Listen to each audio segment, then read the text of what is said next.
지금 시각 7시 20분입니다. KBS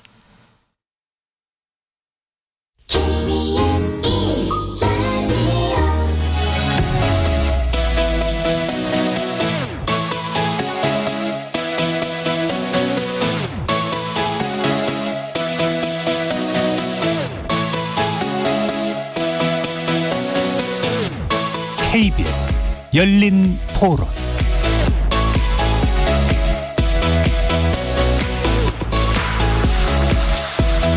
안녕하십니까. KBS 열린 토론 정준희입니다.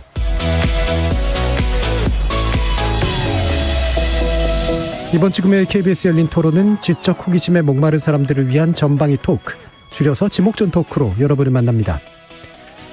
제작진이 뽑아주신 주제로 이야기 나누는 전반부에서는 우리 일상에 스며들고 있는 마약을 선택해봤습니다.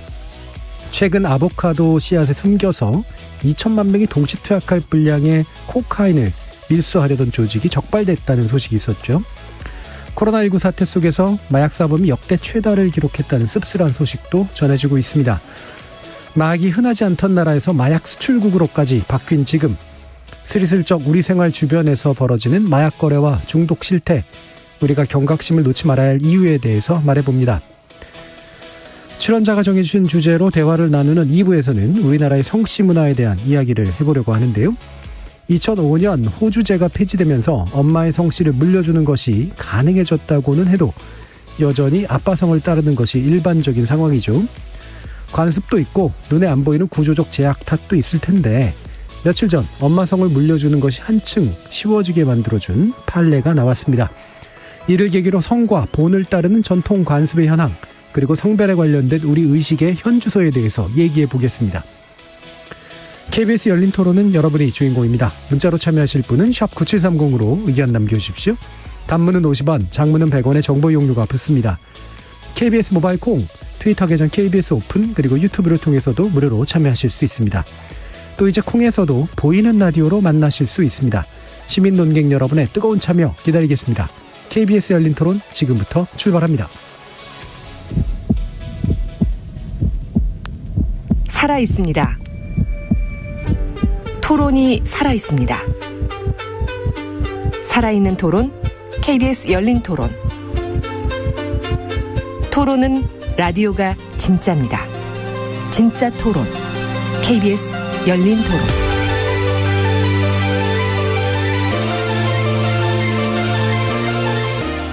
지목전 토크 함께해 주시는 분들 소개하겠습니다. 나라를 걱정하는 물리학자 이종필 건국대 교수 나오셨습니다. 안녕하세요. 이종필입니다. 냉철한 마음 탐구자 신경인류학자 박한선 박사 나오셨습니다. 안녕하세요. 박한선입니다. 사람, 사랑, 공감의 소설가 서유미 작가 함께하셨습니다. 안녕하세요. 서유미입니다. 규정을 거부한다. 한국 여성 변호사의 손정혜 변호사 나오셨습니다. 안녕하세요. 손정혜입니다. 자, 이렇게 각기 다른 전공, 개성, 지식을 가지신 네 분의 출연자와 함께 만들어가는 지적 호기심에 목마른 사람들을 위한 전방위 토크, 줄여서 지목전 토크, 제작진의 픽부터 시작해보겠습니다. KBS 열린 토론. 원래도 그냥 마약하면은 그냥 마약은 안 좋구나 약간 이랬었는데, 요즘에는 빈번해진 것 같아요. 책이야 되게 막 들여오고 이러는 것 같아서 이렇게도 들여오는구나 막 이런 것도 많이 보고 단속하기 어렵겠다. 수법이 점점 교묘해지는데 그런 수법 가지고 그렇게까지 마약이 좋은가 싶기도 하고. 마약 천국이라고. 젊은 사람들이 너무 마약을 많이 해. 연예인들 많이 하고. 뿌리 뽑아야 돼 이거는. 그리고 법이 너무 약해. 예전에는 그래도 뭐 밀수다, 그리고 이거는 특정 어떤 외국에 갔다 온 이민이나 아니면 유학생들만의 그런 전유물 같이 느껴졌었는데, 요즘에는 구하기도 많이 쉬워졌다 그러고 온라인으로 판매도 많이 되고 되게 먼 범죄 같지 않고 주변에 만연하고 있는 그런 풍토처럼. 큰일 났다 싶으지 뭐 숨뜻하고 이런 거 왜 하지? 사람들이 정신을 올 곳이 쏟을 데가 없어서 그런지 쓸데없는 곳에 쏟고, 또 헤어날 수 있는 그런 정신력도 좀 많이 약해진 것 같고 좀 안타깝고, 또 어느 면에서 한심하고 그런 느낌이 있습니다. 예, 제작진의 픽, 마약에 관련된 이야기를 오늘 해볼까 하는데요. 사실 이 주제 받고 살짝 당황했습니다. 이분 저희 그 제작진이 우리가 마약을 잘한다고 생각하나? 이런 생각이 들고, 너무 잘 알아도 문제인데 뭐 이런 생각도 좀 들어서요. 자, 이종필 교수님, 마약 어떻게 생각하고 계세요? 저는 그 마약 종류 이게 막 여러 가지 있잖아요. 근데 헷갈려요. 뭐가 뭔지. 뭐 필로폰이 뭐고 코카인이 뭔지 뭐 LSD가 뭔지 굉장히 좀 정리가 잘 안 되는 이제 그런 수준이고 그 이번에 그 아보카도 그 씨 네, 잘하는 과일 이름까지 헷갈리네. 그 씨 있는 부분에 이렇게 뭐 숨겨서 들어왔다 그러는데 뭐 일단 그 양도 굉장히 이제 그 뭐 많다 그러고 뭐 근데 이게 저는 그걸 어떻게 저기다 집어 넣었을까? 그죠. 그 노력이 가상하죠. 네, 굉장히 참 그 마약 거래하는 사람들이 상당히 과학 기술적으로 뛰어난 사람들이 이런 생각이 좀 들 정도였고. 그리고 그 전에 9월인가 그때도 이제 그 사상 최대 필로폰 밀수범을 검거했다고 해가지고 또 이제 언론에 크게 보도됐었는데. 그때는 이제 비행기 부품인 이제 원통 기어에다가 숨겨 들어왔었다고 하죠. 이게 필로폰 양이 이제 이때도 400kg이 넘는 분량인데 이거는 뭐 한 1,300만 명 이상이 동시에 투약할 수 있고 시가가 이게 1조 3천억 원 정도라 그러더라고요. 그 정도 양이. 그래서 이게 뭐 종전에 이제 필로폰 최대 그 양이 이제 112kg인데 그것보다 4배나 많고 이게 불과 뭐 2달 전에 있었던 일이니까 굉장히 좀 말하자면 좀 드물지 않게 이렇게 대량의 마약이 이렇게 왔다 갔다고 이번에 아보카도에 들어온 건 코카인이라고 하죠. 그래서 좀 경각심을 가져야 되지 않느냐. 물론 뭐 이게 우리나라를 경유지로 해서 뭐 다른 나라로 간다고는 하지만 그 뭐 중간에 우리나라로 뭐 이렇게 다 뭐 들어오는 양이 전혀 없다고 할 수도 없을 것 같고 그런데 상대적으로 그 여전히 우리나라는 옛날부터 이제 뭐 마약 청정국 이런 얘기를 하면서 상대적으로 좀 그 마약에 대한 단속이나 뭐 이런 뭐 인력과 어떤 뭐 제도와 설비 이런 것들은 여전히 좀 미비한 게 아닌가 보니까 관세청에도 마약 수사 정원이 뭐 36명 뭐 부산세관도 마약 탐지기가 10대 정도 좀 이런 게 좀 지금 급증하는 어떤 마약 사범에 비해서 조금 좀 모자라는 게 아닌가 생각도 좀 들었습니다. 이 마약에 대한 다양한 면들을 얘기해 주셨는데, 이게 제가 여러분들의 그 전공이나 개성, 지식에 맞춰서 어떻게 던져드릴지 고민을 좀 하다가 그래도 약이니까 의학을 하신 분에게 먼저 물어보는 게 좋겠다. 사실은 이제 약간 화학과 그 화공학적인 어떤 스킬도 굉장히 중요한 부분이잖아요. 뭐 심리학적으로 얘기해 주셔도 좋고요. 자, 마약 어떤 생각하고 계세요? 박한선 박사님. 마약이요? 네. 마약에 대해서 어떻게 생각하냐고 하니 부정적으로 생각합니다. 마약이라고 우리가 이제 흔히 하는데 마가 이제 대마의 그 마거든요. 그래서 한국 사회에서는 요 이제 대마를 많이 썼죠. 우리 마리화나라고 하는 게 이제 대마고 이제 그 외에도 몇 가지 종류가 있어요. 그래서 크게 나누면 이 진통 진정제에 관련되어 있는 이제 약물들이 있고 페인킬러들 맞습니다. 헤로인 뭐 이런 것들이에요. 그리고 정신 활성제가 있습니다. 코카인, 필로폰 맞으면 기분이 좋아집니다. 그리고 이제 유기용매들이 있어요. 녹이는 본드, 신나, 뭐 예전 부탄가스 이런 것들도 있고요. 환각제 이게 이제 LSD입니다. 그 소리가 보이고 막 무슨 눈앞에서 빨간색이 들리고 뭐 이런 식의 공감각적인 해보신 것 같은데 교과서 얘기하시는 거예요. 네, 그런 게 많죠. 근데 이 이제 한국에서는 이게 그렇게 생각보다 다른 나라에 비하면은 중독자가 많지는 않았어요. 그 예전에 우리 한국 문화에서 이 아편쟁이에 대해서 가지고 있는 굉장히 부정적인 문화적 코드가 굉장히 강력하거든요.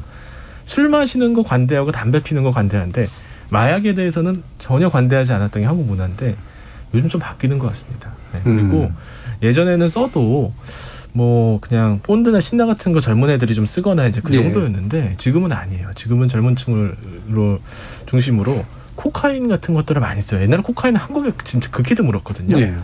근데 코카인은 마약 중에 왕이에요. 코카인은 단 한 번만 써도 평생 중독이 될 정도로 이 습관성과 중독성이 대단히 강력하기 때문에 절대 손을 대서는 안 되거든요. 그런데 이게 한국 사회에서 지금 뭐 2천만 명?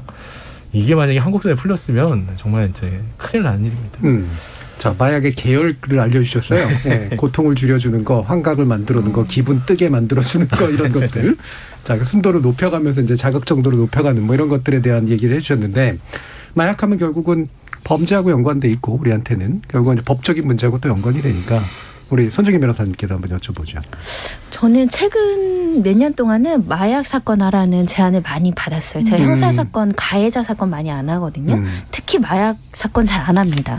대화가 안 될 때가 있고 거짓말을 많이 하기 때문에 이게 신뢰관계 형성에 좀 어려움을 겪어서 그런데 왜 하라고 하는지 이제 제안한 사람 입장은 논리는 돈이 된다는 거예요. 왜냐하면 그만큼 많이 늘었고 그 의뢰인 중에 과거에 재범률이 굉장히 높고 이렇게 직업이 불안정하거나 주거가 불안정한 그 행랑 같은 그런 사람들 말고 정말 멀쩡한 일반인, 멀쩡한 고소득자, 멀쩡한 집안의 자녀들이 굉장히 이제 의뢰인 그 비율이 높아지다 보니까 그러니까 수임료도 많이 주고 어떻게든 나오려고 하는 사람들이 시장이 존재한다는 거죠. 그만큼 마약 사건 범죄가 많아지고 있고 이제 특징을 이야기 드리면 연령이 낮아지고 있다. 예. 일반인들이 굉장히 많아지고 있다. 심지어는 청소년들도 가담하고 있다라는 점하고 정말 예전에는 정말 그 좀 특별한 사람들 뭐 범죄자 분류들 뭐 유흥업소 쪽 뭐 연예인 쪽 뭐 이렇게 좀 분류가 됐다고 한다면 굉장히 누가 봐도 평범한 사람들이 마약을 하는 경우가 굉장히 늘었다. 그리고 굉장히 사소한 걸로 시작되는 분들이 늘었다. 그래서 좀 그게 걱정이에요. 굉장히 사소한 거.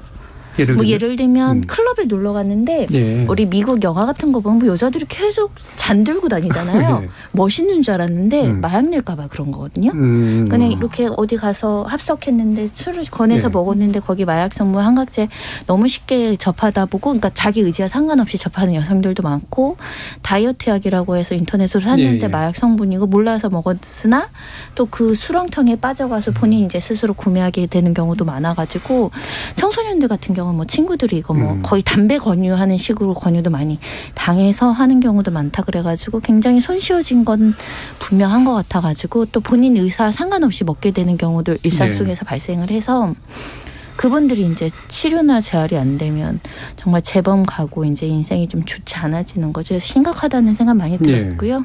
통계상으로도 보여주는 것 같아요. 손 변호사님이 구렁텅이와 수렁을 합쳐서 수렁텅이라는 새로운 단어까지 조언을 했었는데 왠지 막 이렇게 느낌이 와요. 수렁텅이 그러니까. 근데 이제 우리가 이제 뭐 일상으로 들어왔다. 그다음에 접하기가 쉬워졌다. 그리고 의지가 아니어도 접하게 되는 일들이 생긴다. 이제 뭐 마약 떡볶이 뭐 이런 거 얘기하시는 거 아닌 것 같은데 마약 김밥이라든가. 자, 서유미 작가님은 이거를 문화적으로 그냥 그 느끼세요? 아니면 어떤 일상에서 좀 그런 것들을 느끼세요? 저 진짜 마약 김밥 얘기하려고 했어요. 진짜로. 정말 일상에서 근데 정말 우리가 좀 마약이란 말을 예전보다 친근하게 써요. 많이 쓰죠. 예전에는 그런 단어조차를 잘 안 썼거든요. 근데 진짜 요즘은 저도 오늘 저희 마약에 늪에 빠진 대한민국 우리 보고 어떡하라는 거지? 이러면서 이제 마약을 쳤는데 정말 다 마약 김밥, 마약 떡볶이, 마약 베개 뭐 이런 거 떠요. 그래서 우리가 일상에서 사실은 굉장히 좀 친근하게 쓰고 있었구나. 그러니까 우리한테 마약은 그동안 약간 중독성 있는 정도? 약간 한번 빠지면 헤어나오기 어려운데 내 삶을 피폐하게 하는 게 아니라 약간 도와주는 의미로서의 어떤 기호식품이나 기호품의 마약이라는 걸 붙이면서 조금은 약간 마음이 거기에 대해서 열려 있었던 것 같기도 해요. 그리고 정말 일상에서 약이 많이 이제 그 접할 수 있는 기회가 많아졌다라는 거를 저도 최근에 어떤 지인이 저한테 자기한테 계속 한 달에 한 번씩 지속적으로 메시지가 온다는 거예요. 어디에서 노출이 되는지 알 수 없지만 안전한 약 구매라는 게 계속 온대요. 근데 제가 신기하다. 왜 너만 오지? 너는 약하게 생겼나? 약 필요하게 생겼나? 막 이랬는데 의외로 물어보니까 그런 사람이 많더라고요. 근데 이제 그러려니 하고 그냥 뭐 예를 들면 예전에 도박하라고 이렇게 왔었던 것처럼 그냥 자기는 이렇게 넘기는데 예를 들면 물론 피싱일 수도 있죠. 그냥 보이스 피싱일 수도 있지만 그냥 되게 쉽게 그리고 누군가는 그걸 통해서 들어갈 수도 있다는 생각이 들어요. 그래서 그게 좀 무섭다는 생각도 들었고 아까 손 변호사님 말씀하셨지만 실제로 다이어트 약 때문에 여성분들이 중독되는 경우가 사실 되게 많다는 얘기를 제가 들었는데 항전신성 의약품이 해당하는 경우. 맞아요. 그래서 뭐 예를 들면 암페타민 계열이 먹으면 식욕이 실질적으로 좀 줄어든대요. 근데 대부분의 약간 그 시중에서 우리가 그냥 편하게 그냥 구하는 다이어트 약들은 식욕을 좀 줄이긴 하지만 그 배고픔 자체가 완전히 사라지진 않거든요. 근데 이게 마약성 그 다이어트 약들은 배가 안 고프지만 기분이 좋은 거예요. 근데 이거를 처음에 2알 먹고 식욕이 그 정도였다가 양을 이제 계속 늘려야 되는. 그래서 그렇게 이 마약에 중독되는 여성분들도 많다는 얘기를 하더라고요. 네. 지금 뭐 일부 탐사 보도나 이런 데서 그것이 알고 싶다라든가 이런 데서 그 향정질성 그 다이어트 그 약을 먹고 이상한 일들을 겪게 되는 환각 상태를 겪게 되는 분들 이런 얘기도 많이 나왔던데 아까도 잠깐 얘기했지만 이제 이 코로나 이후로 마약 사범이 증가한 게 코로나 때문일까 아니면 원래 증가하던 추세가 꺾이지가 않은 걸까 약간 궁금하긴 하더라고요. 어떻게 생각하세요, 박근수 박사님? 그 작년에 이제 코로나19 이제 유행한 다음에 제가 코로나 관련해서 연구를 좀 많이 하고 있거든요. 근데 마약 사용이 많이 늘어났습니다. 그 캐나다나 이제 유럽, 미국 같은 경우에는 마리화나 같은 경우에는 판매량이 집계가 돼요. 근데 이 예전에 비해서 그 사용량이 훨씬 늘었어요. 예. 그래서 이게 비대면 사회 셧다운 때문인지 아니면 코로나19로 인한 심리적 혹은 경제적인 이제 불안, 우울 때문인지 그건 알 수 없는데 이 마약성 약물들이 주는 가장 큰 이득은 이 신체적 고통을 줄여주는 것처럼 정신적인 고통도 줄여줍니다. 사실 우리 몸의 뇌에서는요 마음의 고통과 몸의 고통을 구분하지 못해요. 그래서 우리가 많이 힘들 때, 우울이 심할 때 심지어 이 타이레놀을 먹어도 조금 좋아지기도 하거든요. 그렇다더라고요. 네네. 네, 그러니 이 마약을 먹으면 얼마나 좋아지겠습니까? 힘들고 어려운 사람들한테 마약인 그래서 어떤 경우에는 유일한 구원책인지도 몰라요. 하지만 잠깐 좋고 오래 이제 나쁜 거죠. 그래서 이 코로나 상황이 이제 금방 끝나지가 않을 것 같아요. 위드 코로나 때도 이 이제 경제적인 양극화도 너무 심해지고 사람들이 서로 어울릴 수 없는 이런 문제가 있어서 마약 문제가 더 심해질 것 같고 두 번째 문제는요. 아까 손 변호사님 말씀하셨던 것처럼 마약은 잘 안 나요. 마약 중독은 잘 안 났습니다. 네, 저도 마약 환자를 몇 명 봤었지만 정말 수십 번 입원합니다. 그래도 좋아지지 않아요. 본인이 끊겠다 손목을 자르겠다고 얘기를 해도 나가면 또 하는 거 하거든요. 이분들이 유일하게 치료받을 수 있는 가장 효과적인 방법이 바로 자조 모임입니다. 서로 도와주는. 그렇습니다. 마약 중독자들이 모여서 서로 격려하고 도와주고 하는 모임을 일주일에 한두 번씩 계속 가지거든요. 그런데 코로나로 이게 안 돼요.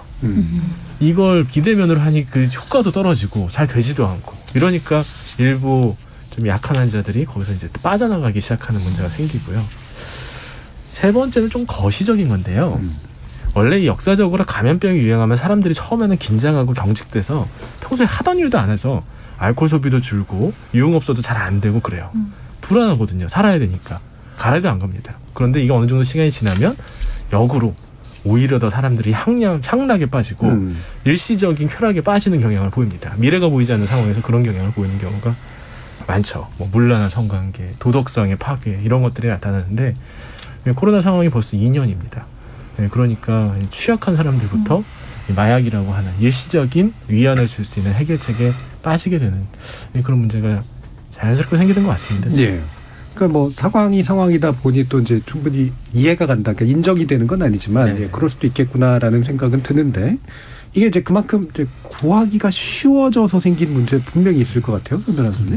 일단 비대면 사이로 가면서 SNS를 통해서 활발하게 이제 유통이 되는 구조가 사실은 발전하고 있었고 특히 우리나라가 직구를 많이 하면서 국제 우편이나 국제 택배가 굉장히 손쉬워졌고 그만큼 물량이 많으니까 이걸 검거하거나 단속하기 사실상 굉장히 사각지대가 많은 상황을 교묘하게 이용해서 그 와중에도 또 뭐 아보카도에 넣고 예전엔 신체에 넣어서 들어오는 사람들도 많았는데 이제 국제 우편을 표적으로 해서 들어오는 경우가 많다라는 거고 그러다 보니까 사실은 그냥 클릭해서 오는 거잖아요. 예전에 사람한테 연락을 해야 돼요. 그럼 검거율이 높다라고 생각해서 경각심이 생기거든요.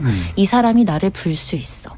만나면 이 사람이 나의 인착사항을 알았고 CCTV가 있고 그러니까 나는 검거율이 높을 거라는 스스로의 어떤 자제력이 생기는데 이제 뭐 사람도 안 만나요. 그냥 SNS도 자기 익명으로 이제 유지될 수 있는 SNS를 쓰고 하다 보니까 그만큼 이제 검거될 것이라는 어떤 것들이 떨어져서 범죄 예방력이 안 생기는 상황이고 가져올 때도 이제 서로 지정한 장소에서 보이스피싱처럼 가져다 주다 보니까 이게 범죄라는 인식도 굉장히 떨어졌다. 그런 면이 이제 한 10대들이나 여성들 이런 분들이 이제 접근하기 굉장히 수월한 구조가 됐다.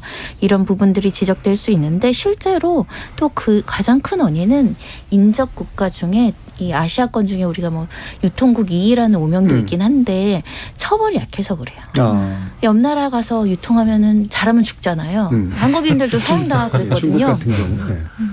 근데 우리는 상대적으로 초범은 관대하다 보니까 이 보이스피싱 고액 알바처럼 유통에 가담하는 젊은 층들이 굉장히 많다. 특히 외국인 노동자들이 들어온 이 불법 체류자 중에도 그 유통으로 돈을 벌어서 고국으로 가져오시는 분들이 많다.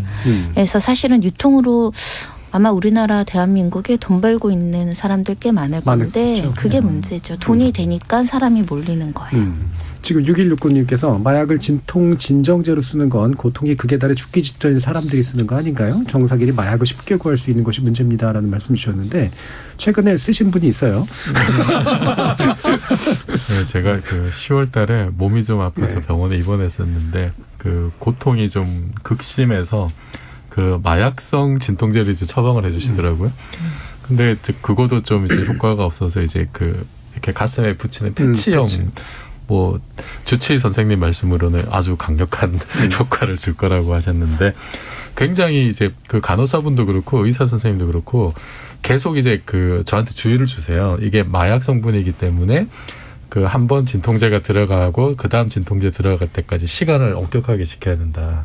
그리고 이거는 뭐 패치라는 거는 굉장히 좀 예외적으로 하는 거다. 이제 이런 주의의 말씀을 많이 해주시던데 뭐 저는 이제 어쨌든 그 올바른 처방 덕분에 고통에서 좀 벗어날 수 있어서 굉장히 이제 고마웠습니다만 제가 그 보니까 지금 이제 마약 관련된 그 사범, 마약류 사범이 이게 2020년 기준으로 이제 18,000명으로 이게 역대 최다라 그래요. 그런데 그 원인 중에 하나로 이제 여러 가지 이제 원인 이제 말씀을 쭉 해주셨는데 그 중에 하나로 의료기관이 좀 무분별하게 그 마약류 의약품을 처방한 게 아니냐, 좀 소홀하게 다룬 게 아니냐 이런 의견도 있더라고요. 네. 그래서 그 중에 뭐 하나 이제 뭐 펜타닐이라는 패치형 제가 한 게 그런지 모르겠습니다만 이제 이런 거도 이제 예를 들어서 청소년들이 쉽게 구해서 그거를 나눠서 잘라붙이고 뭐 이제 이런 사건도 이제 보도가 된 적이 있고. 이게 그 마약류 의약품 이제 과다 처방으로 적발된 병원 건수도 이게 2019년에 68건으로 5년 전에 비해서 굉장히 이제 2배 이상 증가했었고 그래서 좀 놀라운데 일부 의료기관은 그 마약 중독자들 사이에서 성지라고 불리는 경우도 있다고 합니다. 가면 해준다 이거죠. 그러니까 참 이건 놀라운 거죠. 그래서 좀 뭐 우리 한국 사회에서는 또 왜 이렇게 그 뭐 유명인이나 이런 사람들이 뭐 병원 가서 치료용으로 내가 뭐 이거를 했다, 프로포폴 했다, 연예인이라든지 뭐 재벌 회장님이라든지 그래서 처벌도 굉장히 이제 가볍게 받는 경우들도 많아서 이거를 병원에서 그 사용하는 것들을 굉장히 합법적인 루트를 이렇게 뚫어서 법망을 피해서 그런 식으로 이제 구하는 경우들도 지금 막 이제 생기는 것 같아서 이거는 좀 신경을 좀 써야 될 부분이 아닌가 싶습니다. 예. 자, 이게 의사의 문제를 제기하셨어요.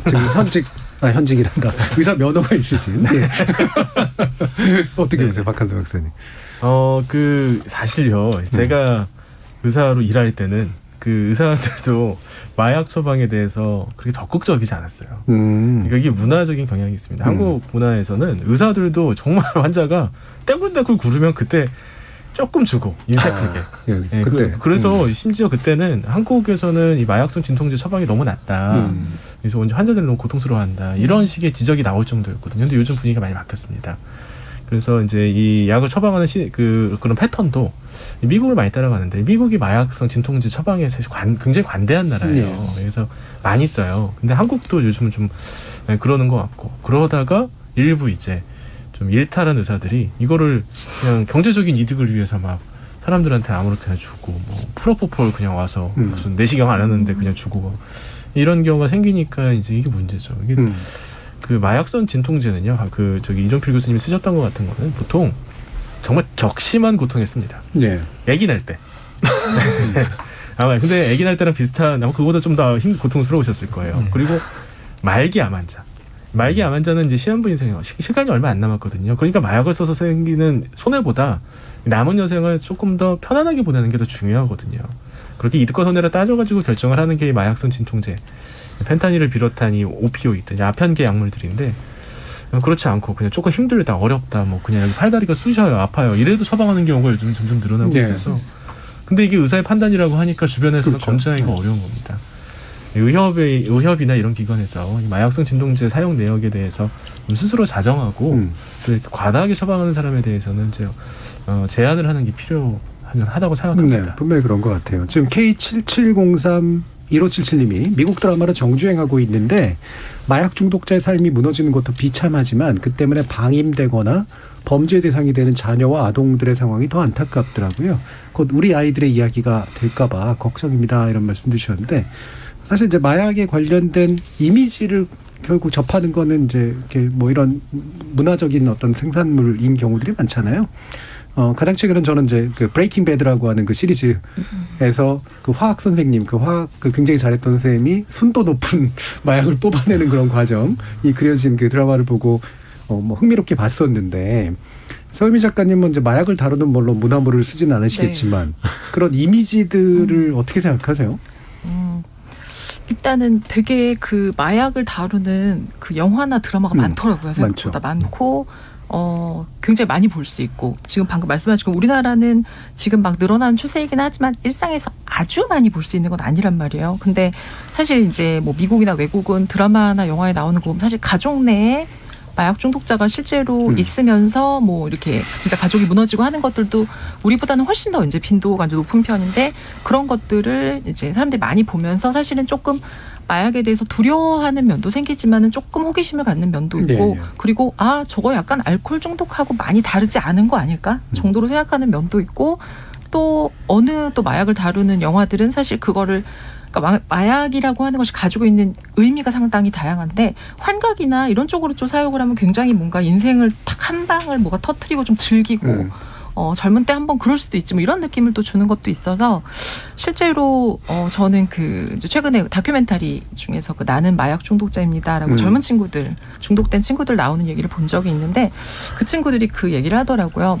자기네도 마약 중독이 알코올보다 조금 센 정도인 줄 알았는데 만약에 마약을 하면 예를 들면 뭐 뇌에 이런 부분이 어떻고 뭐 혈관이 어때서 이렇게 좀 추상적으로 하는 게 아니라 자기가 진짜 마약이 중독돼 보니까 살짝 부딪혔는데 이빨이 8개가 다 부서지더래요. 탁 넘어졌는데 무릎이 뼈가 나가는데 붙지를 않고 이거는 정말 아예 일상생활 할 수 없는 것이다. 자기는 고기를 못 먹는다고 하더라고요. 근데 이렇게까지 몸이 망가지고 절대로 회복할 수 없을 수 있다라는 걸 되게 실질적으로 좀 알려줬으면 호기심이 생겼을 때도 그거를 그런 장면이나 생각이 좀 누르지 않았을까라는 얘기를 하더라고요. 그래서 뭐 이제 이렇게 많은 어떤 그 미디어나 뭐 영화나 드라마가 오는 걸 우리가 막을 수는 없고 못 보게 할 수는 없지만 어떤 그런 방식의 좀 더 구체적인 폐해 같은 것들도 좀 또 얘기를 또 나눠야 될 때가 온 것 같아요. 네, 그 말씀을 하시니까 전 트랜스포팅이 생각나네요. 트랜스포팅이 어떻게 그 가난한 그 청소년들에게 마약이 퍼지는가랑 마약을 먹었을 때 어떤 효과가 나는가를 굉장히 잘 그렸잖아요. 더러운 화장실. 더러운 화장실 장면. 굉장히 인상적으로 그렸는데 그 비슷한 시기에 이제 BBC에서 다큐멘터리가 나왔는데 당신이 지금부터 마약을 먹었을 때 몇 년 뒤에 어떻게 바뀌는가를 시뮬레이션에서 보여준 게 있었어요. 굉장히 충격적이었거든요. 마지막에 이제 치아가 빠지는 거라든가 얼굴이 막 2배 이상 빨리 늙는다라든가 심지어 이제 당연히 단명하죠. 이제 죽게 된다든가 이런 거를 시뮬레이션에서 보여주니까 이제 굉장히 좀 리얼하게 느껴지는 그런 면들이 분명히 좀 있었거든요. 그래서 이미지가 어떻게 공급되느냐도 참 중요한 문제 같은데 이게 이제 또 약간 난감한 문제가 또 이런 거죠. 이제 마약이 강하게 처벌해야 된다라고 이제 아까 손 변호사님 말씀하셨지만 강하게 처벌되기 때문에 값이 비싸져서 그래서 또 누군가는 또 그거로 이득을 보는 상황들 이게 이제 같이 좀 오게 되잖아요. 어떻게 보세요, 선생님?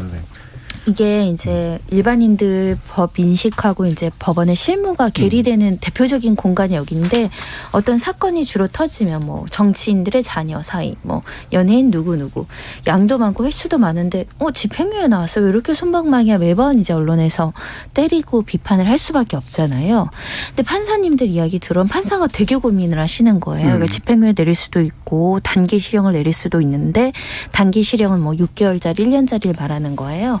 좀 경각심을 줘야 되니까 실형을 줘서 어차피 깜빵 가면 마약 못하니까 그 기간 동안은 더 그 사람한테 유익하지 않겠느냐고 일반인들은 생각하는데 우리나라는 단기 실형의 폐해가 너무 커서 그러니까 일반인들이 한 번도 교도소에 들어가지 않았던 사람을 교도소에 복역시켰을 때 장단점이 있는데 거기서 너무 나쁜 걸 더 많이 배우고 온다는 거죠. 특히 마약 사범 같은 경우는 엄청 학습돼서 나온다는 있다는 거예요. 그러니까 한 번은 더 기회를 그냥 사회에서 한번 재활하라고 기회를 줘야 되는, 이게 너무너무 헷갈려서 대부분 이제 집행유예를 초범을 주게 되는 구조 속에 있다. 그런 이야기들도 많이 해서 근본적으로는 이게 이제 구속시키는 게 아니라, 그러니까 마약 전과자들도 하는 얘기를 우리를 구속만 하지 말고 제발 치료해 주세요. 예. 교도소 갔더니 제대로 된 정신과 치료라든가 관련된 약물 치료에 우리가 어떻게 할 수가 없더라고요. 그러니까 대부분 이제 치료 예산이 안 나온다는 거죠. 의사 선생님도 없고 뭐 치료를 받으려면 다 돈이거든요. 그게 안 되다 보니까 그냥 구속만 해놓고 풀려나면 또 하게 되고. 그 슬기로운 깜빵생활이라는 드라마를 보면은 거기에 굉장히 서울대 약대 출신의 엘리트이고 부모님도 잘 사는데 거기 들어와서 반드시 나는 나가면 마약을 하지 않을 거야 그러는 그 출소 당일날 마약을 해서 그날 다시 들어가는 장면이 나오거든요. 그만큼 치료가 중요한데 우리 현실 속에서는 교도소에서 적절한 치료가 안 된다. 치료나 지원이 되지 않다 보니까 판사님도 고민하는 거죠. 가두면 뭐 달라지나. 그래서 좀 고민이에요. 그래서 사실은 엄격하게 처벌해야 외국인들이 들어와서 유통국으로서의 어떤 우리 대한민국의 사법체계를 농락하지 않을 것인데, 또 외국인 마약사범 추방해버리거든요. 또 경미한 것들은 추방해버려요. 네. 그래서 더 강력하게 하자니 우리 사법 시스템이 아직 제도가 보완이 안 돼 있고 일반 범죄인들과 같이 섞어놓으니까 특수성이 제대로 해석이 안 돼 있고 그런 문제가 있어가지고 난감하죠. 저는 사실 강력하게 처벌하자는 주의예요. 그러니까 이게 난감하죠. 그러니까 기본적으로 엄벌이 필요한 영역은 맞는 것 같은데 엄벌만으로 해결되지 않는 것들이 또한 동시에 있어서 이게 뭔가 이렇게 복합적인 관계를 나라가 잘 해야 되는데 이게 개인에게 맡긴 문제도 당연히 아닌 것 같고. 어떠세요, 유정필 교수님?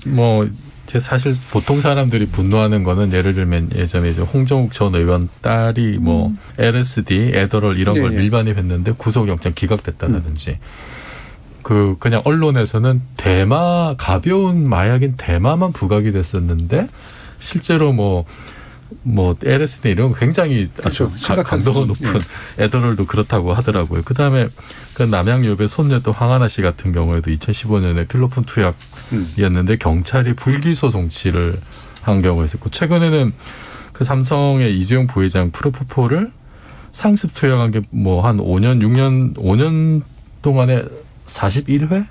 인가 이랬는데 벌금 7천만 원에 추징금 1,700만 원 이 정도니까 그냥 보통 사람들이 보기에는 마약 사범이 별로 중한 죄가 아닌가 이제 이런 느낌까지 이제 들 정도이거든요.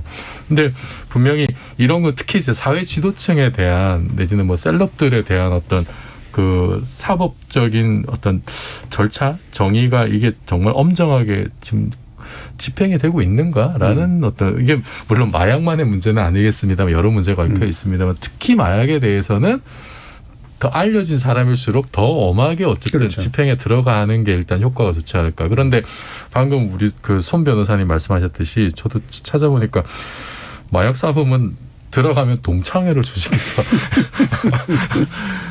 정말 거기 박사가 돼서 나오는데 전국에 그 치료 보호 기관이 22개밖에 없다 그래요. 그리고 1년 예산이 3억 원밖에 안 된답니다. 3억 원으로 뭘 하겠어요, 사실은. 근데 이게 이제 아마도 그 아까도 말씀드린 것처럼 우리나라는 마약 청정국이야 이런 관념이 여전히 이제 관성으로 남아 있는 것 같아요. 그렇죠.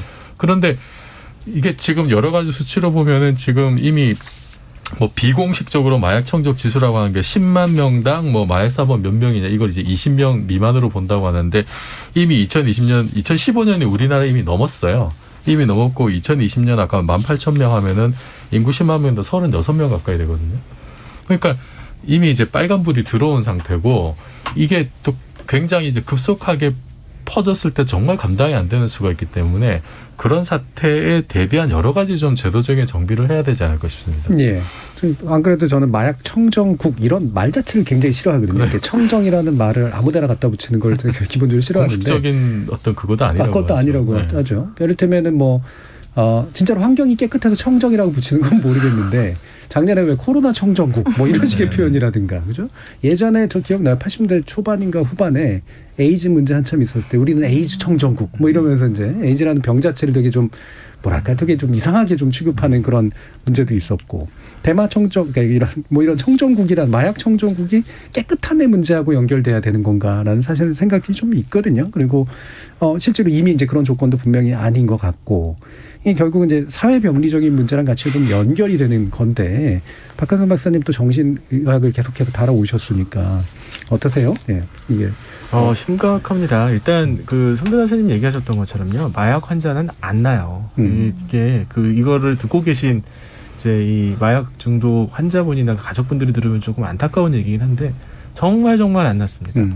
네, 그러니까 한 번 쓰게 되면 그 다음부터는 걷잡을 수가 없어요. 애초에 접하지 않게 해야 되는데. 맞습니다. 이 마약의 본질이에요. 그래서 일단 뭐 한 번, 두 번 해볼 수도 있지. 그리고 문제가 생기면 병원에 가서 치료가 안 돼요. 물론 일단 병원이 있으니까 가긴 가는데 치료가 돼야죠. 그러니까 처음부터 차단해야 됩니다. 일단 유통, 수입, 그리고 이제 이것들을 이렇게 이제 뭐 주변에 판매하는 것, 이런 것들을 적절하게 차단하는 게 일단 요즘 가장 중요하고요.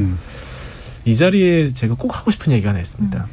한국 사회에서 언제부턴가 대마초, 즉 마리화나는 조금 써도 되는 거 아니야? 그런 분위기가 있죠. 그리고 뭐 마리화나는 담배보다도 뭐 좀 덜 중독성이라는데 이런 식의 이야기들이 있어요. 말도 안 되는 얘기입니다. 이 마리화나 환자들 어떻게 살고 있는지를 한 번이라도 보시면 그런 생각을 안 하실 거예요. 이게 우리나라 사람이 그 미국의 로스앤젤레스나 샌디에고 많이 살거든요. 그리고 캘리포니아에서는 마리화나를 좀 쓰거든요. 근데 그게 아까 정준희 교수님이 얘기하셨던 것처럼 이 마리화나를 그대로 너무 심하게 통제를 하면은 이미 너무 많이 퍼져 있기 때문에 범죄단체에 돈이 너무 많이 가는 그런 다른 부작용 때문에 그러는 거지, 마리화나가 괜찮아서 그러는 건 절대 아닙니다. 마리화나를 사용하게 되면 반드시 그 다음 마약을 사용을 하게 됩니다.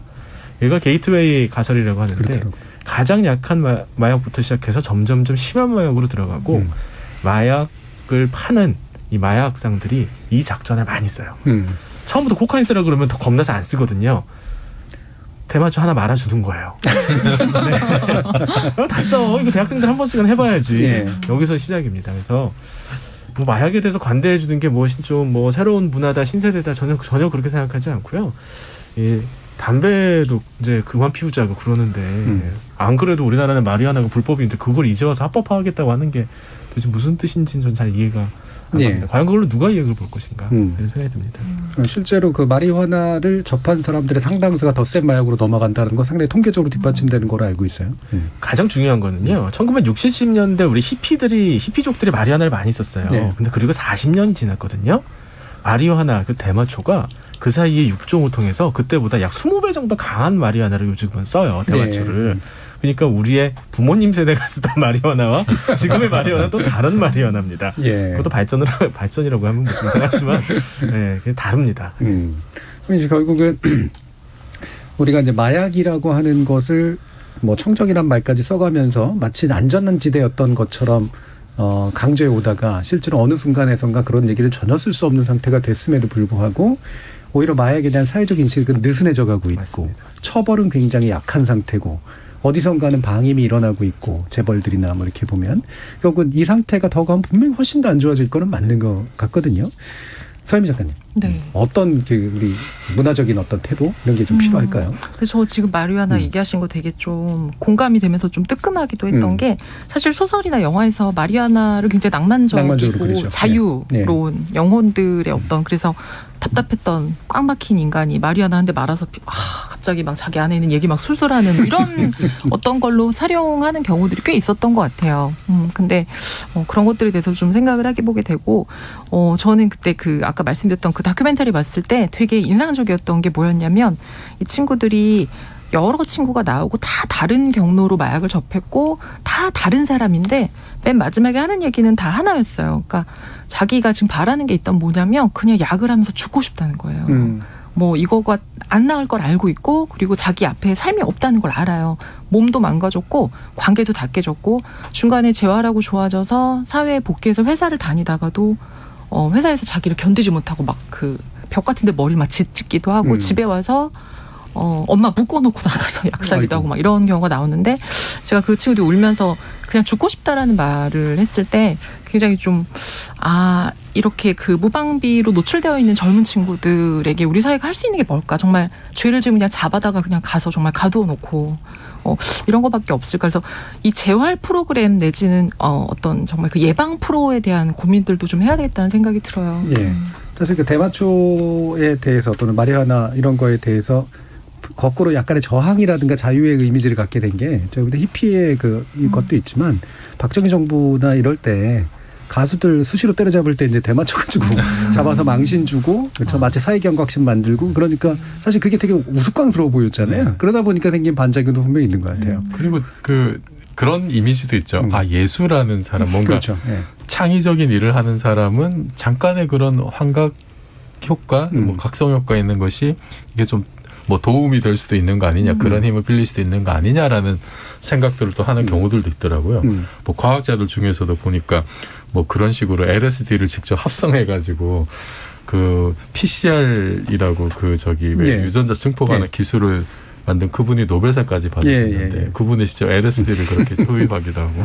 그러니까 이런 좀 어떻게 보면 좀 잘못된 어떤 그런 인식들 이거는 좀 깨야 될 것 같아요. 그렇게 해서 나올 창의성이면 다른 식으로도 분명 충분히 발현이 될 것 같은데 그렇죠. 자기도 평범한 사람인데 뭐 이렇게 약을 하면은 뭐 정말 뭐 보통 이렇게 은어적으로 약 빨고 뭘 했대 이런 표현을 많이 쓰잖아요. 그런 것도 무심코 내뱉는 그런 말들이 굉장히 마약에 대한 좀 안 좋은 잘못된 어떤 인식도 심어줄 수 있는 것 같습니다. 그렇죠. 긍정적 선입견을 심어줄 수 있는 그런 문제들 이제 좀 많이 조심해야 될 때인 것 같아요. 자, 현대 사회에서 마약은 범죄와 악의 씨앗으로 간주되지만 의학의 아버지로 불리는 히포크라테스는 마약의 한 종인 아피언을 고통의 구원자라고 칭한 적이 있었죠. 약과 악의 경계는 그만큼 희미한 셈인데요. 히포크라테스는 또 명약과 독약의 차이는 복용 비율에 의존한다는 명언을 우리에게 남기기도 했습니다. 쾌락을 추구하는 것 자체는 전혀 나쁜 게 아니지만 나와 남을 파괴시키지 않고는 쾌락을 얻을 수 없게 되는 그 순간 어떤 미덕도 악덕으로 바뀌는 거 아니겠습니까? 제작진의 픽 여기서 마무리하겠습니다. 여러분께서는 KBS 열린 토론과 함께하고 계십니다.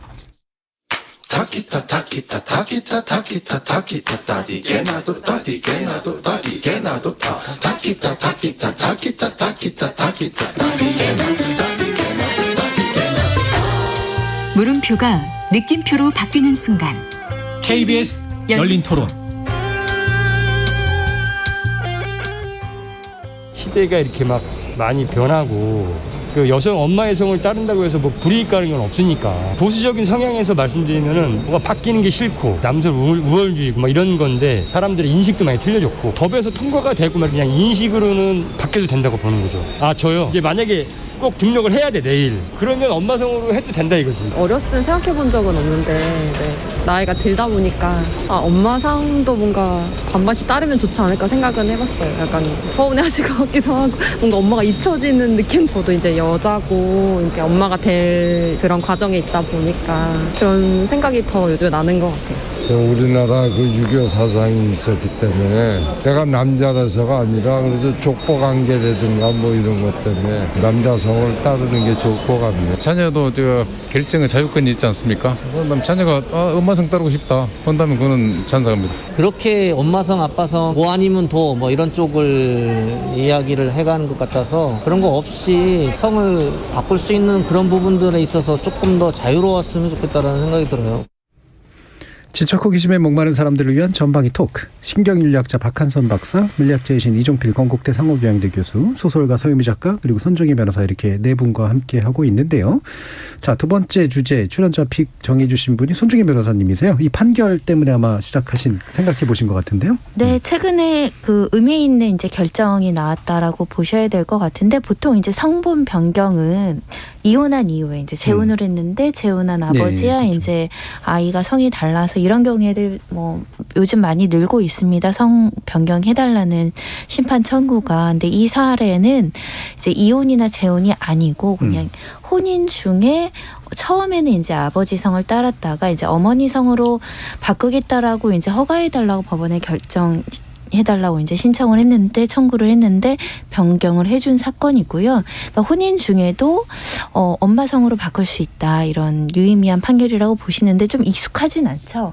아예 이제 두 분이 이제 살다가 같이 사는데 이혼하시지 않았는데 갑자기 엄마 이름으로 바꾸는 게 근데 이런 사례가 이제 많아지지 않을까 생각이 들어요. 그래서 예.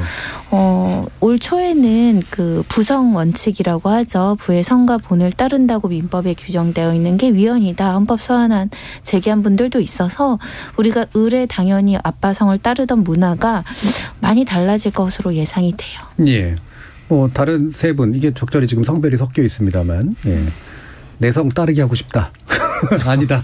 상관없다. 어떻게 생각하세요? 소유미 작가님.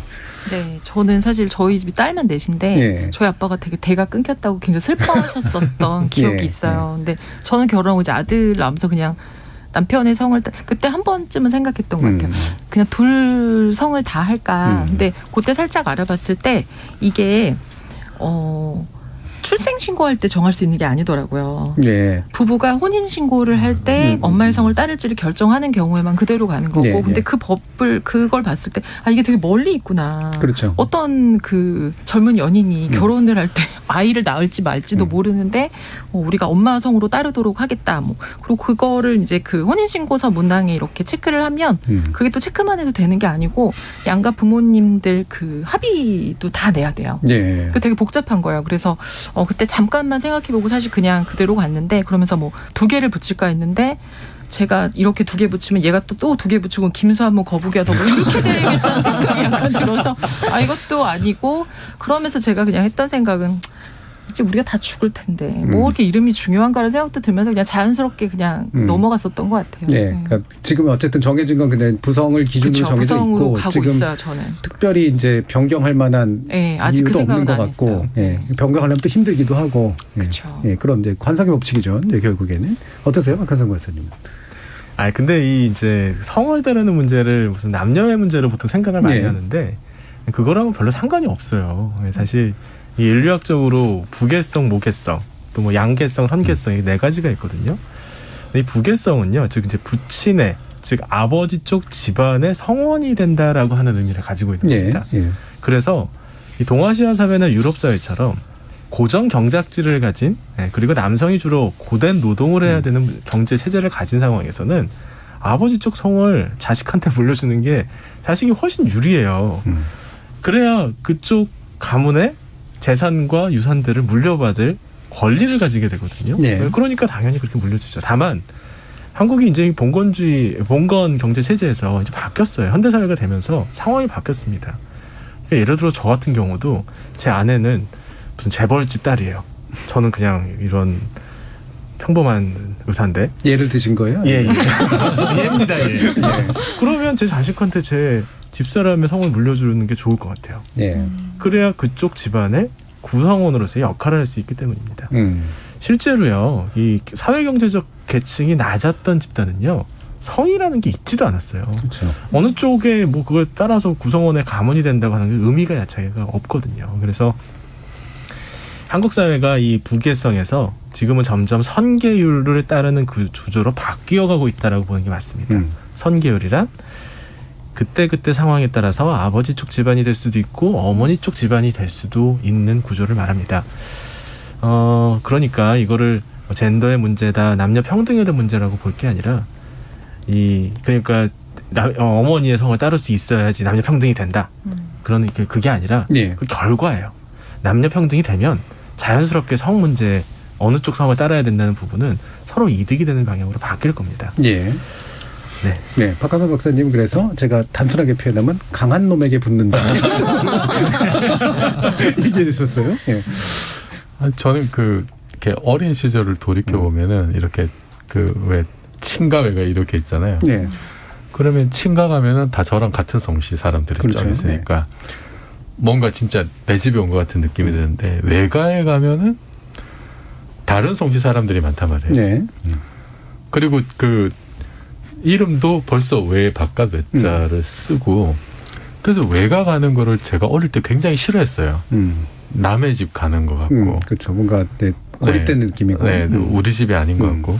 그런데 나중에 이제 좀 성인이 돼서 다시 생각을 해보니까 오히려 외가 쪽 식구들하고 가까운 게 정상일 것 같더라고요. 왜냐하면은 엄마가 애를 뱃속에 10달 이렇게 가지고 있는데 그러면은 보통은 이제 그 외가 쪽에 있는 사람들 뭐 이제 외할머니가 될 수도 있고 뭐 이모들이 엄마 형제들이 될 수도 있고 이런 사람들이 훨씬 더 사실 더 가깝게 케어를 해줄 수 있는 거잖아요, 상황이. 그러면은 생물학적으로는 오히려 그쪽 외가 쪽에 훨씬 더 이렇게 친밀해야 될 것 같은데 일단 성씨가 내가 이제 친가를 따르다 보니까 외가 쪽 식구들은 친가만큼 친밀함이 일단 안 느껴지는 거예요. 내가 정한 것도 아니고. 그래서 이게 그러니까 단지 성을 이렇게 아버지 쪽으로 따라가는 것만으로도 이쪽 나의 어떤 선대 그 조상 뭐 선조의 한 절반 정도가 이렇게 좀 이렇게 경외시 되는 듯한 느낌이 들더라고요. 그래서 이거는 물론 이제 옛날에는 그런 어떤 정말 우리 박 박사님 말씀하신 대로 어떤 여러 가지 뭐 이유가 있었을지 모르겠는데 이거는 좀 그 자유롭게 좀 선택을 할 수 있는 길을 열어주는 게 저는 좋을 것 같고 이게 지금 뭐 출생신고 때 이제 지금 선택을 하는 쪽으로 많은 나라에서 지금 하고 있는 것 같은데 우리나라도 좀 뭐 아직은 그렇게 안 돼 있죠. 예. 좀 선택권을 좀 이렇게 많이 주는 쪽으로 좀 가면 좋지 않을까 싶습니다. 저한테는 해당 사항이 사실 없는 문제는 저는 찾아가지 없기 때문에. 포기하시지 마시고. 그러니까 이게 우리나라가 원래 이제 가명 내지 예명에도 굉장히 좀 거부감이 강한 사회권에 있잖아요. 그래서 주민등록증에 이름 박히는 게 되게 중요하고 예전에 보면은 저기 앙드레김 옛날 온로비 사건에 불려나갔을 때 김봉남 씨라고 굳이 또 법원에서 불러가지고 일부러 망신 주고 이런 게 있는데 이게 문화도 있지만 이제 사실은 법이 가지는 보수성도 분명히 좀 있는 것 같은데 이번 판례는 물론 상당히 좀 개선된 판례인 것 같긴 합니다만 어떠세요? 우리나라는 이제 법적 안정성을 굉장히 중요하고 그렇죠. 특히 가족관계 등록부 하나 가지고 이루어지는 각종의 복지제도라든가 각종의 어떤 사회구조적인 어떤 그 기준들을 만들기 때문에 이거 굉장히 이례적이고 일정한 기준을 만들려는 성향이 좀 있어요. 일본도 그렇죠. 마찬가지고 우리나라도 마찬가지고. 근데 이제 사회가 변했으니까 이제 법이 좀 유연해져야 되는데 뭐 예를 들면 우리 열린 토론에서도 했었던 사유리 씨 비혼은 네네. 사실 아버지 성을 쓰기 애매하잖아요.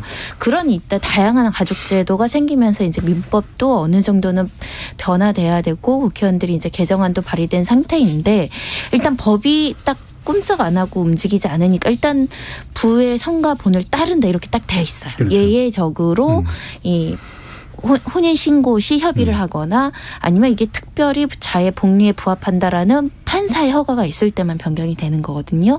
근데 예를 들면 민법을 개정해서 출생 신고할 때 이름을 신고하잖아요. 그때 결정할 수 있게 하면 굉장히 조금 선택권이 넓어질 것 같고 이혼가정, 재혼가정의 어떤 불이익도 좀 방지할 수 있을 것 같고 성이 다르면 딱 우리나라는 이거 이혼했다가 재혼한 가정인가 보다 먼저 떠오르는 경향이 그렇죠. 있거든요. 다양한 게 포섭이 안 되니까 그래서 그런 거는 차이적인 어떤 선입견을 방지할 수 있는 수단 같아서 한번 적극적으로 고려해 볼 필요가 있다라는 생각이 드는데 문제는 대부분의 어르신들은 좀 좋아하지 않아요. 혼란스럽다고 생각하시는 면이 많아가지고 조금 사회적인 토론이 좀 필요할 것 같네요. 근데 외국 같은 경우는 일단 굉장히 많은 국가가 출생신고 때 엄마 성을 선택하게 하거나 아예 엄마 성을 원칙주의로 한다거나 좀 예외적으로 이렇게 좀 자유롭게 선택할 수 있는 국가들이 많아서 우리도 좀 변화가 필요하시지 않을까. 네. 그러니까 이게 법이라는 게 사회를 선도할 수도 있고, 근데 대부분 사회를 따라가죠. 이제 후행하는 이제 그런 경향이 있고, 특히 우리나라는 이제 그런 경향이 좀 많은 것 같은데, 말씀처럼 호주제 폐지 때는 정말 좀 상당히 그 사회적으로 논란이 됐었잖아요. 근데 그렇다고 그거를 반대하시는 분들은 무조건 꼰대로 물어붙일 만한 문제는 아닌 것 같고, 왜냐하면 저항감이라든가 뭐 나름대로 관습이 가지는 어떤 편리라고 하는 게 있어서 그 불편함을 또 양산하기 때문에 생기는 문제, 개인이 그걸 뚫고 나가야 되는 그런 문제들도 좀 있고, 그래서 이런 복합적인 문제들이 좀 있는 것 같은데, 박한선 박사님 보시기에 이게 심리적 저항선은 많이 좀 무너졌다고 생각하시나요? 그럼요. 예, 이제 어머니 성을 따르는 거에 대한 부담이 없는 민족, 아니 그게 아니라 저 정확히 말하면 외가 쪽 성을 아예 원칙으로 하는 문화도 있어요. 네.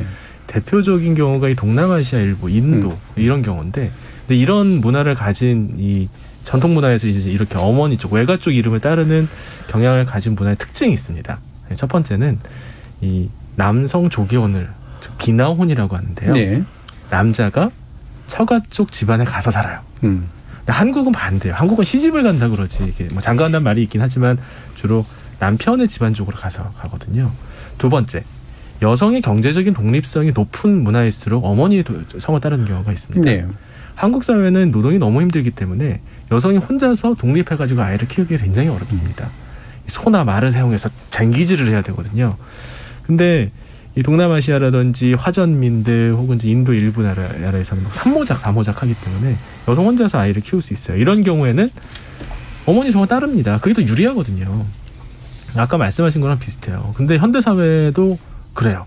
현대사회는 남성과 여성 사이의 경제적 격차가 많이 줄어든 데다가 뭐 여자가 똑똑하기만 하면 스스로 더 많은 경제적인 능력을 가질 수 있으니까 어머니 쪽 성을 따르는 쪽으로 가는 게 어떤 면에서는 자연스러운 방향입니다. 다만 그렇게 바뀐 게 얼마 안 됐어요. 그러니까 과거에부터 내려오고 있었던 북의 출계율과 새로 바뀌고 있는 시스템이 충돌을 하는 와중에서 다양한 문화적인 관점이 이제 발생할 수밖에 없고요. 아까 말씀드렸던 것처럼 저는 이렇게 혼재된 상태가 제법 오래 갈 거라고 생각합니다. 그리고 이 기준을 가지고선 이게 젠더 문제라든지 혹은 뭐 남녀 평등이라든지 이렇게 생각하면 안 돼요. 네. 아버지의 성을 따르는 것도 그 집안의 결정이고 어머니의 성을 따르는 것도 그 집안의 결정이지 그거를 어떤 무슨 목적이 있어가지고 그렇게 만들어가지고 그렇게 한 거라고 하면 그게 이러한 분위기를 더 만들지 못하는 그런 저항 요인이 될 수밖에 없습니다. 네. 뭐 여성의 인권을 높이기 위해서 나는 어머니 성을 따르는 집안이 될 거야. 이거는 뭐 정답이 아니고요. 그건 결과가 돼야 됩니다.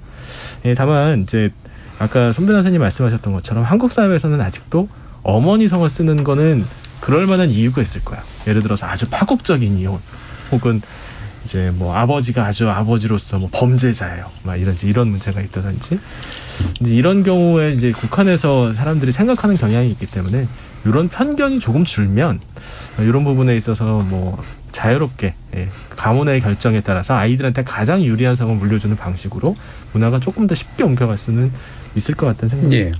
사실 물론 이제 이런 부성 우선주의라든가 이런 거를 통해서 그 우리 사회가 가지고 있었던 이제 부계 중심 또는 남성 중심 사회라는 게 일부 상당 부분 반영됐던 건 사실이지만 이 문제를 해결하는 게 이제 성별적 대립의 문제를 해결해서는 사실 오히려 더 꼬여버리는 그런 문제가 있다라는 말씀이시잖아요. 예를 들어 가지고요. 제가 이제 여잔데 결혼을 했는데 제 성을 제 아들한테 물려주기로 했어요. 그리고 그 이유는 저희 집안이 훨씬 더 좋기 때문에 아이한테 그렇게 해주는 게 아이한테 훨씬 이득이 된다고 생각한 겁니다. 제 아들이 결혼을 했습니다. 그러면 제 아들의 손자한테는 며느리의 성을 물려주려고 할까요?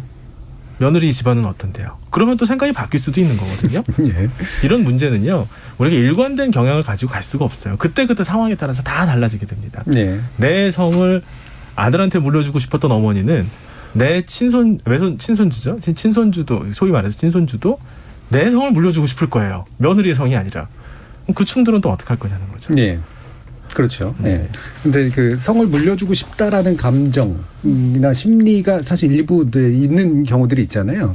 근데 제가 예전에 어렸을 때 발견했던 것 중에 하나는 남자아이들은 그 이름 장난들을 많이 치거든요. 그러니까 너 자식 나서 이름 이렇게 줘라. 그러면서 정씨인데 저는 이름을 미소라고 줘라. 정미소. 뭐 이러면서 이제 약간 서로 장난치는데 그게 여학생들은 안 그러고 있다는 사실을 발견하고서 상당히 새로운 생각이 들었어요. 그러니까 여학생은 자기가 누구를 만나서 성을 물려줄지 모르니까 아들, 딸을 낳았을 때 성이 정해져 있지 않은 상태가 전제가 되잖아요. 그러니까 이게 자연스럽게 장난하는 방식도 되게 다르구나라고 하는 그런 느낌이 좀 들었었는데 서유미 작가님은 뭐 이런 문화적 변동을 실제로 좀 느끼세요? 일단은 근데 4월 말에 여성가족부에서 4차 건강가정 기본 계획을 발표했을 때 이제 아이 출생 신고를 할 때 결정할 수 있게 바뀌었다고 해요. 네. 그리고 미혼부 출생 신고도 좀 개선하고 그래서 뭔가 이제 가족의 의미에 대해서 좀 많이 더 확대하고 고민하는 방식으로 가는 것 같기는 해요. 근데 이 그 성에 대한 이 성과 본에 대한 부분은 지금 방금 말씀하신 것처럼 근원적으로 태어나서 자라는 동안 이렇게 그 생겨난 개념들이 다르기 그렇죠. 때문에 사실은 사실 성이라는 건 가문이라는 걸 상당히 많이 이제 아까 박 선생님께서 좋은 가문이면 그쪽 성을 주겠다. 비슷하면 어떡하나. 그러면 이제 성이 2개가 될 텐데.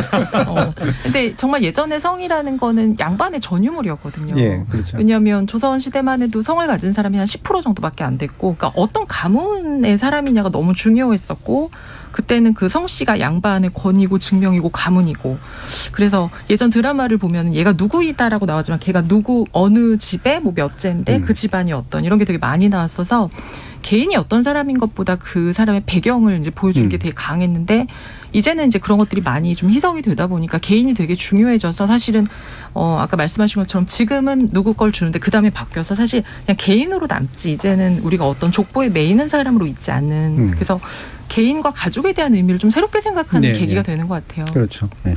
아까 박한성 박사님 말씀 주신 대로 하면 이제 비등비등할 경우에는 이제 지분율을 정해야겠죠. 49대 51로 할 거면 있어요. 나이지리아에 약고족이라고 있는데요. 그 족은 부동산은 아버지 쪽, 동산은 어머니 쪽으로 받습니다. 네, 그래서 양계율, 양쪽 집안의 지분을 동등하게 이렇게 하지만 종류를 달리해서 그래서 제사도 양쪽에 드리고 같이 가고 뭐 이런 데도 있어요. 둘 다 중요한, 그러니까 이 문화에 따라서, 문화는 환경에 따라 결정되는 거지 그 자체가 어떤 원칙은 아닙니다. 그렇죠. 네. 자, 손정인 변호사님, 오늘 이제 이 주제 가지고 오셨으니까 이제 뭔가 이렇게 법적인 개선을 약간 더 선도하는 방향이 가능하거나 필요할 거라고 보세요? 아니면은 문화를 쫓아가는 게 좀 낫다고 보세요? 다양한 이제 그 가족이 생겨나고 있으니까 법과 판례도 좀 유연성 있게, 융통성 있게 포용적으로 이제 바뀌어야 되는 시점에 나온 결정이라고 보셔야 될 것 같고, 앞으로 이런 추세는 되게 늘어날 텐데 단기적으로는 사회적 갈등이 있을 수밖에 없어요. 출생신고 시 또 부부싸움할 요소는 굉장히 많은데 또 성 가지고 싸우는 요소도 하나 생길 수도 있는 부작용이 있을 수도 있고, 우리나라는 굉장히 유독 이 본과 성을 굉장히 따지고 너 손씨야 무슨 손씨야 이걸 물어보는 게 이제 통상적인 우리 세대들의 어떤 문화나 관념이기 때문에 이게 쉽게 자리 잡힐 것 같진 않지만, 예를 들면 30년 뒤에 20년 뒤에는 정말 첫째는 손씨인데 둘째는 강씨고 이런 집들도 있을 수 있거든요. 그러니까 우리가 열어놓고 이제 조금씩 바뀔 수 있고, 아이들이 아빠랑 성이 다르다거나 또는 형제 자매가 다른 가족들도 꽤 있거든요. 그런 가정을 너무 색안경 끼거나 선입견을 가지고 그 뭐 배경을 알려고 그렇게 하지 않는 문화가 좀 자리에 잡혔으면 좋겠다, 그런 생각을 하고요. 요번에 이 결정을 받은 가족도 굉장히 용기 있는 결정인 것 같아요. 왜냐하면 아이가 어리니까 아이 생각을 사실 정확하게 낼 수 없죠. 아이가 엄마 성을 따른 이 결정을 좋아할지 말지 모르나 부모님이 이렇게 결정을 했고 부모님이 그런 인권 감수성을 가진 부모로서 잘 키워보겠다라고 본인이 어찌 보면 선도적으로 상징적인 어떤 결정을 낸 거라서 그 정신을 우리가 한번 열심히 고찰해보고 더 나은 제도가 있는지도 한번 생각해보는 게 필요할 것 같고요. 특히 이제 우리 세대보다 우리 앞세대 어르신들이 좀 놀라실 것 같아요. 근데 이럴 수도 있다. 외국도 많이 이러고 있다. 이런 거를 한번 생각해 주시면 좋을 것 같아요. 상당한, 아까 이제 박한성 박사님 얘기하신 것처럼 상당한 아마 혼재 상황은 꽤 오래 갈 것 같고, 말씀처럼 이제 이것도 갈등이 유발될 가능성도 있는데 어떻게 이제 이 문제를 그래도 유연하게 풀어갈 것이냐가 오히려 이제 되게 실용적으로 중요한 문제다. 근데 그 혼란의 그 원인 중에 하나가 우리는 오랫동안 유교적인 전통 속에 살았다 뭐 이제 이런 게 있는데, 그 뭐 원조격이라고 하시는데 중국은 보니까 40년 전에 이미 이걸 폐기했더라고요. 그러니까 우리가 상당히 좀 늦은 거죠, 어떻게 보면. 그리고 그 손병께서 아까 말씀하셨던 이제 형제인데 성이 그 다른 경우, 실제로 그 스웨덴의 그레타 툰베리 그 유명한 환경운동가, 그 동생 이름이 베타 에르만이래요. 그러니까 툰베리는 이제 그레타 툰베리는 자기 아빠 성을 이렇게 쓰고 동생은 엄마 성을 쓰고. 이제 이미 이런 일들이 사실 외국에서는 뭐 드물지 않게 이제 있는 거고, 그 우리나라는 참 어떻게 보면은 그 정말 혈연 중심, 좋은 가문이어야 하고, 또 금수저로 태어났으면은 어떤 그런 금수저의 이점이 후대까지 계속 이렇게 이어져야 하는, 또 그러려고 노력을 하는 또 그런 문화들이 굉장히 많고, 이게 사실 어떻게 보면은 신분제라는 게 여전히 좀 이렇게 형식적으로는 없어졌습니다만 여러 형태로 변형이 돼서 많이들 남아 있잖아요. 그것의 하나의 잔재적인 요소가 이렇게 좀 그 부성주의하고 좀 맞물려 있는 게 아닌가 생각이 들고, 그리고 그게 또 가족의 의미에서 뭔가 제 성이 그렇게 부계 쪽으로 쭉 이어져야 이게 정상적인 가족이다라고 하는 정상가족이라는 환상하고도 좀 맞물려 있는 것 같은데, 현대사회가 그런 건 전혀 아니잖아요. 그렇게 뭔가 신비화된 정상가족, 좋은 가문, 어떤 혈연 중심의 그러니까 생물학적인 정체성만 이렇게 중요시되는 그런 사회는 정말 역동적이고 발전할 수 있는 어떤 그런 여지가 굉장히 차단이 되는 거잖아요. 그래서 이걸 좀 바꾸는 것이 좀 어떻게 보면은 한국 사회가 좀 더 이렇게 좀 더 다이나믹하고 좀 더 역동적이고 어떤 태어날 때 내가 결정할 수 없는 것들에 의해서 내가 규정되는 것이 아니라 사회에서 내가 얼마나 노력을 통해서 성취할 수 있는가로 갈 수 있는 어떤 하나의 좀 문화적인 토대랄까 이런 것도 될 수 있지 않을까 싶은 생각이 듭니다. 그 말씀하시니까 또 문득 생각나는 게 마르케스였던가요? 그 100년간의 고독.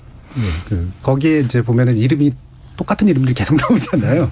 할아버지, 아버지, 뭐 이렇게 거기는 뭐 일종의 전통으로 이제 이름을 비슷하게 이제 쓰고 이제 뭐 좋아하는 어떤 선조의 이름을 그대로 갖다 쓰고 뭐 이런 식의 게 있다 보니까 근데 인물이 혼재가 돼 버리는 그런 효과, 이게 이제 작가가 의도한 효과라고 이제 그러긴 하던데 어떻게 문학을 하시는 입장에서 이런 이름 캐릭터 창출하고 이름하고도 굉장히 좀 관련성이 높은데. 저도 옛날에 외국 소설을 읽을 때 그리고 외국 영화 볼 때 참 신기했어요. 할아버지 이름을 손자한테 많이 주잖아요. 손녀한테도 할머니 이름 많이 주고 굉장히 이제 애정의 표현이긴 한데, 저는 좀 인간한테 우리가 결국 사실 우리가 다 죽으면 뭐 사실 아무 상관없지만 인간이 이름을 남긴다라는 말을 많이 한단 말이에요. 그만큼 이름이 이제 되게 중요한데 왜 저들은 저렇게 이름을 같은 이름, 한 집안에 막 같은 이름이 여럿이 있고 왜 그럴까라는 생각을 좀 많이 했었어요. 그래서 그런 거 보면 우리나라는 성도 중요하게 생각하고 이름도 매우 중요하게 생각하는 것 같아요. 그래서 요번에 이 부성 우선주의 원칙이 좀 깨지면서 저도 일단은 여러 가지 혼재도 있고 어려움도 있겠지만 제일 먼저 깨졌으면 하는 건 뭐냐면,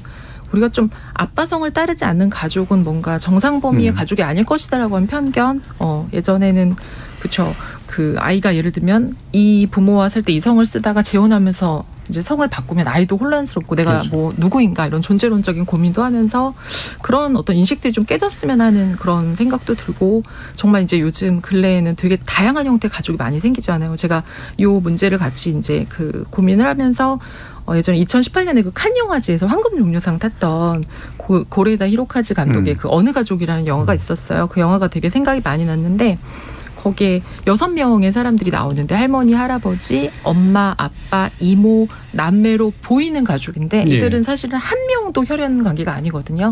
그냥 경제 공동체예요. 근데 이들이 서로를 그냥 사실은 막 갈등 있고 얘기도 안 하고 이런 가족보다 훨씬 더 많이 사랑하는 가족으로 나오거든요. 그게 또 굉장히 많은 사람들한테 울림을 주고 감동을 줬었던 기억이 나서 사람들이 함께 모여서 이렇게 이어져 있어서 산다는 것에 대한 고민을 또 새롭게 해볼 때가 된 것 같다라는 느낌이 들어요. 지금 서주연님은 전 도장 팔 때 성 빼고 이름만 넣어요. 제 일족보단 제 자신이 우선이지 성은 중요하지 않다고 보거든요.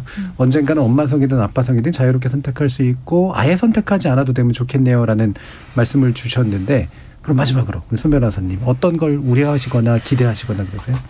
일단은 그래도 성이 가지고 있는 상징성이 되게 많은데, 우리 성 가지고 얘기를 하면 예를 들면 제사 주재자는 장손만 해당하거든요. 예를 들면 그 집안은 손씨 집안인데 이 씨의 성을 가진 사람이 이제 제사도 주재해야 되고 뭐 이런 약간의 불일치되는 우리 어떤 유교적인 사상과 관례나 법과 불일치되는 부분들이 되게 많이 생겨서 아마 상당한 진통도 있을 것이고, 유교계나 일부 이제 그 보수적인 단체에서 반대할 여지가 굉장히 많은데요.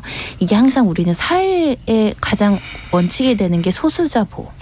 그 소수자의 인권을 보호하는 방침으로 기준을 세우면 그닥 상처받는 사람 없이 포용하면서 사회를 이끌어 나갈 수 있지 않을까라는 생각이 들어서, 지금은 이렇게 엄마 성을 선택할 거야라는 사람들이 소수잖아요. 소수라서 공격받으실 수도 있거든요. 근데 공격하시지 마시고 왜 엄마 성을 선택했는지 그 가치를 한번 들어봐 주시면 참 우리가 혼란 없을 것 같다, 그런 생각 해봅니다. 네. 자, 오늘 지목전 토크는 네 분과 함께 마약 문제 그리고 이름 앞에 붙이는 성의 문제에 대해서 짚어봤는데요. 함께해 주신 서유미 작가, 손정희 변호사, 박한선 박사, 그리고 이종필 교수, 네 분 모두 수고하셨습니다. 감사합니다. 감사합니다. 고맙습니다.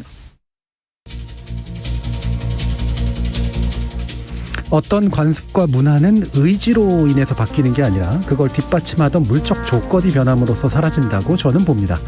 이름 앞에 성을 붙여 쓰게 된 거는 같은 성을 쓰는 가문이 우리 생존의 절제적 초대였고 그만큼 우리 정체성을 나타낸 표식이었기 때문이죠. 가문의 의의는 상당히 희미해졌지만 가족은 여전히 우리 삶의 가장 기초적인 테두리입니다.